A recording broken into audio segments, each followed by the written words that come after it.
السلام عليكم ورحمة الله وبركاته، حبايبنا طلاب تالتة إعدادي في كل أنحاء الجمهورية، إن شاء الله تكونوا بخير يا حبايب قلبي. بصوا يا جماعة، النهاردة طبعا بنكمل معاك حل أو سلسلة حل محافظات الشهادة الإعدادية في جميع أنحاء الجمهورية. طبعا إحنا خدنا على بعض وبقينا أسرة مع بعضينا، فطلع لك على طول بكوباية القهوة. وطبعا بقى مش هقول لك كل مرة انزل اعمل اشتراك في القناة وفعل زر الجرس واعمل لنا لايك واستنى كل جديد إن شاء الله. ماشي؟ النهارده يا جماعة معانا محافظة دمياط. حل مديني اول حاجه خريطه لدوله البرازيل. اهم حاجه بس تكون معاك شويه قهوه شويه شاي، وركز بقى معايا كده واتفرج يابا. رقم واحد ده المحيط الايه؟ الاطلنطي. طبعا ما هي دوله البرازيل تشرف على المحيط الاطلنطي. حشائش مداريه حاره، وطبعا حشائش الحر عندك ملهاش غير اسم واحد وهي حشائش السافانا. جميل. 3 ميناء رئيسي هنا كده على المحيط الأطلنطي، ده ميناء ساو باولو. جميل. تعال بقى اكتب صح وغلط مع ذكر السبب في الحالتين. بيقول لك يتشابه إنتاج المحاصيل السكرية في كل من الولايات المتحدة الأمريكية والبرازيل. يعني بيقول لك في الولايات المتحدة هل إنتاج السكر تمام كده من نفس المنتج أو من نفس المحصول زي البرازيل؟ طبعا الإجابة غلط. هنقول إيه بقى؟ طبعا يختلف. ليه بقى؟ نحط كده هنقول لان طبعا امريكا او الولايات المتحده تنتج السكر من البنجر اللي بيحتاج درجه حراره معتدله. جميل. اما عندك البرازيل تنتج السكر من قصب، طبعا السكر الذي يحتاج درجة حرارة مرتفعة أو حرارة أو مناخ ما مداري حار، حرارة مرتفعة. جميل. السؤال ده من الأسئلة برضو اللي فيها فهم أو بتقيس مستوى الفهم يعني. معايا ونكمل. بص يا حبيبي، بعد كده عندك السؤال اللي بعده بيقول لك إيه؟ استخدام أو يستخدم نظام الزراعة الواسعة بجنوب شرق آسيا في زراعة إيه؟ يستخدم. حل بنستخدم الزراعة الواسعة في جنوب شرق آسيا لزراعة طبعا عندك الشاي. تدل الجغرافية تتفوق قارة أوروبا في إنتاج عديد من مصادر الطاقة. طبعا قارة أوروبا تعد حيث هي الأولى في إنتاج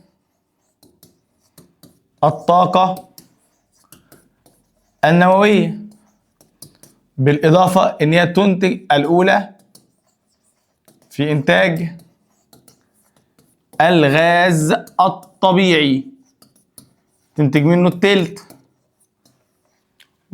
وبرضه بتشكل مع آسيا 3/4 إنتاج الفحم اللي موجود في العالم. جميل. حلو. نكمل مع بعض. بيقول لك إن في علاقات قوية بين مصر ونيجيريا، علاقات اقتصادية.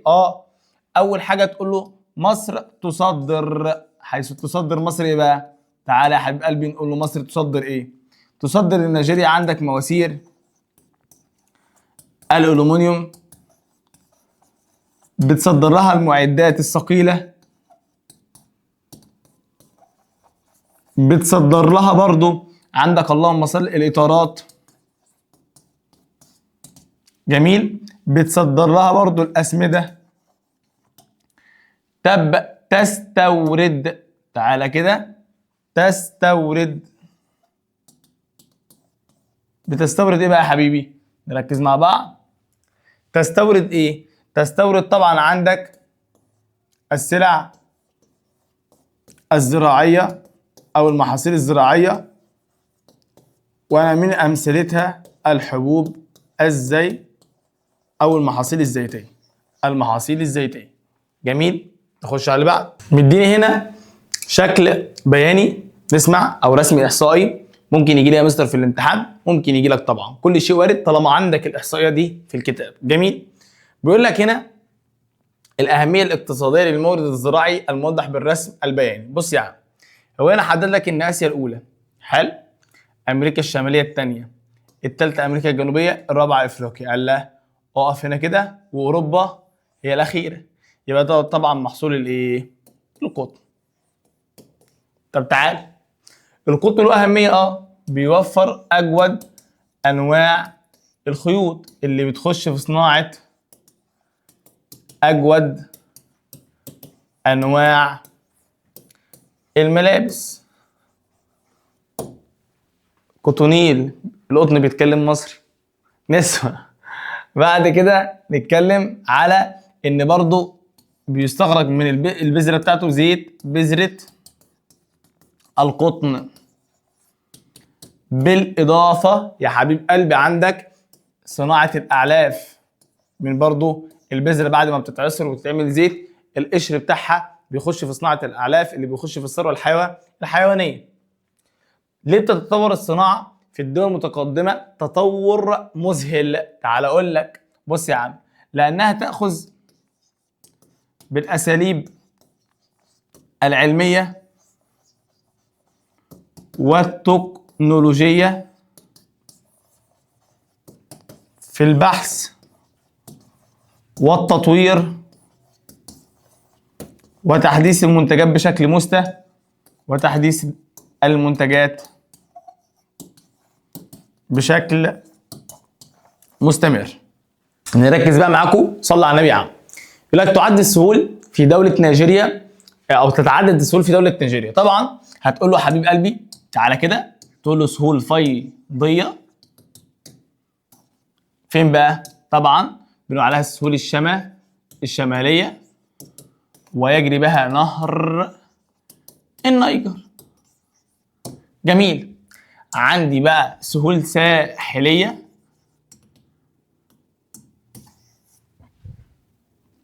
وهي سهول منخفضة تقع على ساحل خليج غينيا. السؤال اللي بعده، ارتفاع الكثافة السكانية في إقليم نيو إنجلاند بالولايات المتحدة الأمريكية. ليه؟ تمام كده، زيادة أو بيتركز السكان في إقليم نيو إنجلاند رغم إن هو مساحته 12% بيتركز فيه 50% من إيه؟ من سكان الولايات المتحدة الأمريكية. صلى على النبي. بص كده، أولاً بسبب وجود المدن الكبرى مثل نيويورك. صلى على النبي حبيبي. 2 قال لك وجود المدن برضو الصناعة أو المناطق الصناعية الكبرى. جميل. ما العلاقة؟ سؤال برضو بيتكرر كتير جدا، قلت لك لا يخلو منه أي محافظة. تدفق البترول وحرفة الرعي البدائي في شبه الجزيرة العربية. هنا العلاقة يا إما سبب يا إما نتيجة، فتقول له إن تدفق البترول في شبه الجزيرة العربية أدى إلى قلة أعداد الرعاة أو القائمين على حرفة الرعي البدائي. بعد كده بيقول لك التجارة الدولية للحديد الخام ومستوى التكنولوجي للدول. بيقول لك إيه علاقة التجارة الدولية للحديد بمستوى التكنولوجي للدول؟ بص يا عم، ابدأ بالراحة. نقول له إيه بقى في السؤال ده مهم وأول مرة يعتبر يجي لنا، إن الدول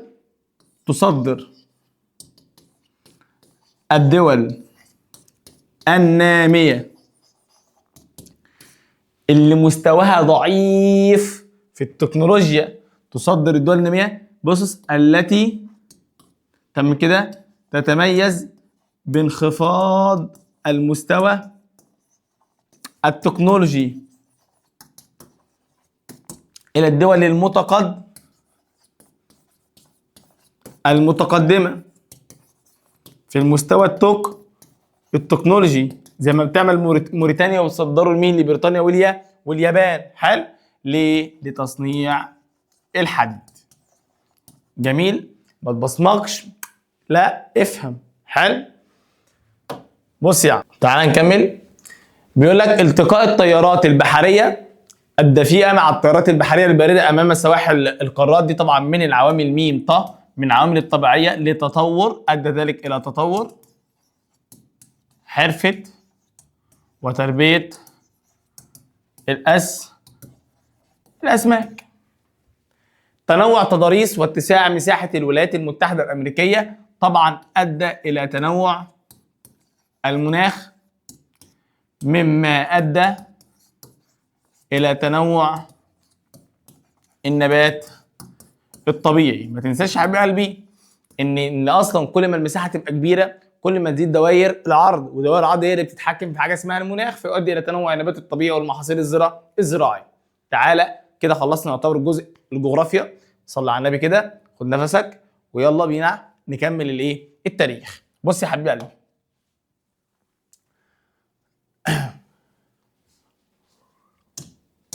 بيقول لك اشراك العمال، طالما جاب سيره عمال، في مجالس اداره الشركات والمصانع، ونحدد لهم نسبه من الارباح، هي من انجازات الثوره في المجال ايه؟ طبعا بلا شك الاجتماعي.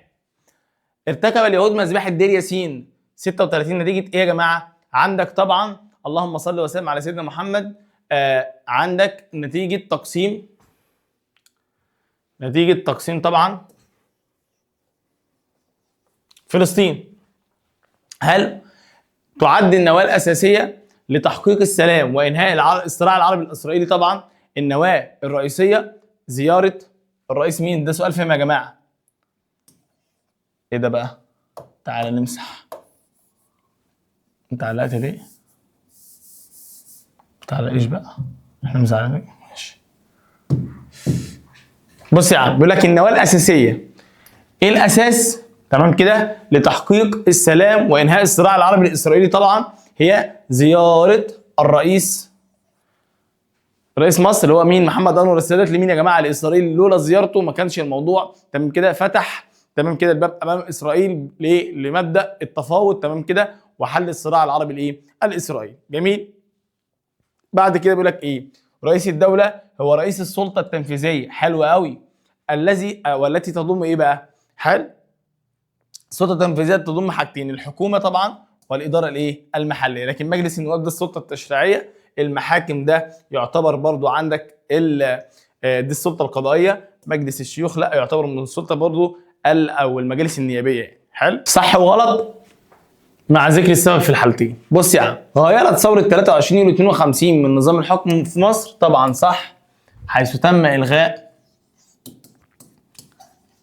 الملكيه واعلان الجمهوريه، وتم تعيين الرئيس محمد نجيب اول رئيس لجمهوريه مصر مين يا جماعه؟ العربيه. بيقول لك ما نتائج التي ترتبت على نجاح مصر في بناء حائط الصواريخ على الضفه الغربيه لقناه مين؟ السويس، ادى الى منع عبور الطائرات الاسرائيليه الى الاجواء المصريه.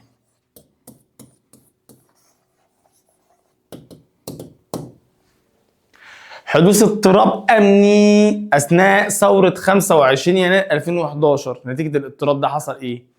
طبعا اول حاجه تشكيل الشعب، عندك حاجه اسمها لجان شعبيه لحمايه الممتلكات. حلو.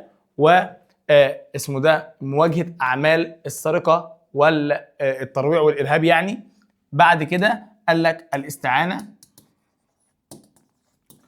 بالقوات المسلحه. حلو.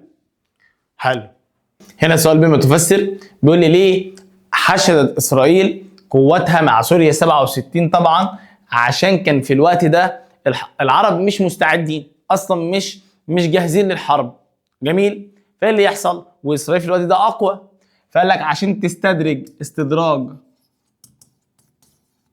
العرب لحرب غير مستعدين لها.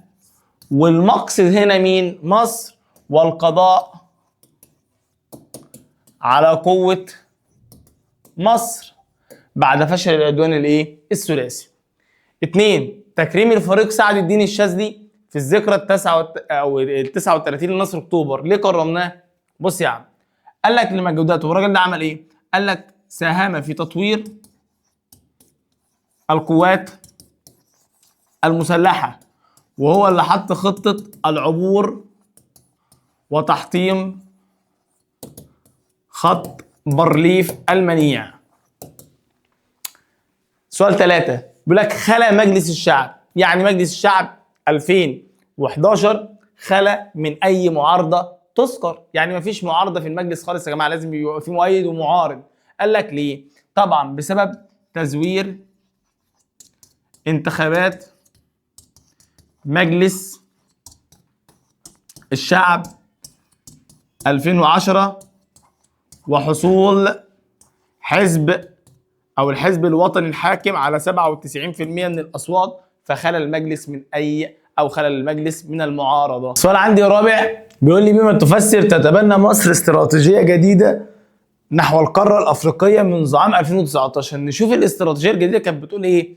بتقول لك يا حبيب قلبي احنا عايزين نزيل العقبات اللي بتواجه العامل الافريقي المشترك، يعني احنا عايزين العقبات دي نتغلب عليها. حلو، يبقى رقم 1 العمل على تذليل اهو معوقات العمل الافريقي المشترك. مش بس كده، ده تشجيع ابناء القاره الافريقيه لاقامه مشروعات وتطوير البنيه التحتيه. نكمل. اكتب المصطلح الجغرافي او المصطلح التاريخي، يعني وثيقه رسميه تحدد نظام الحكم طبعا، ودي من اهم التعريفات اللي بتيجي، هو الدستور. منظمه عالميه شعارها موضح بالرسم الذي امامك، دي طبعا منظمه تعبان كده وبتاع، ماشي، دي منظمه الصحه العالميه اللي مقرها في جنيف بسويسرا. بيقول لك دليل تاريخيا للسلام اخو اختيار السلام بدل من الحرب بين الامم يعود بالنفع الاقتصادي على مصر. ممكن نقول اول حاجه رقم 1 دفع، هيعود على مصر ازاي بقى؟ حيث يعود على مصر تمام كده التطور او دفع عجله التنميه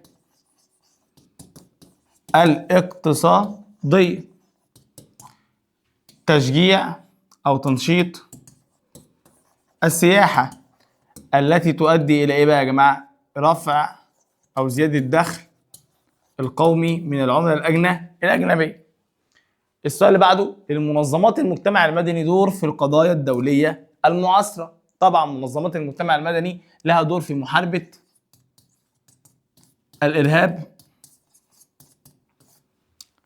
حظر استخدام الالغام يا اولاد الارضيه، وطبعا عندك الحفاظ على البيئه.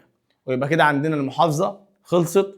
نتمنى الناس طبعا تدعي لنا دعوه حلوه كده وتكتب لنا كومنت كويس ماشي، وشجعونا كده ان شاء الله عشان نكمل لكم باقي المحافظات. هي الكومنتات اللي بتخليني حقيقي ان انا انسى التعب اللي انا بتعبه عشانكم.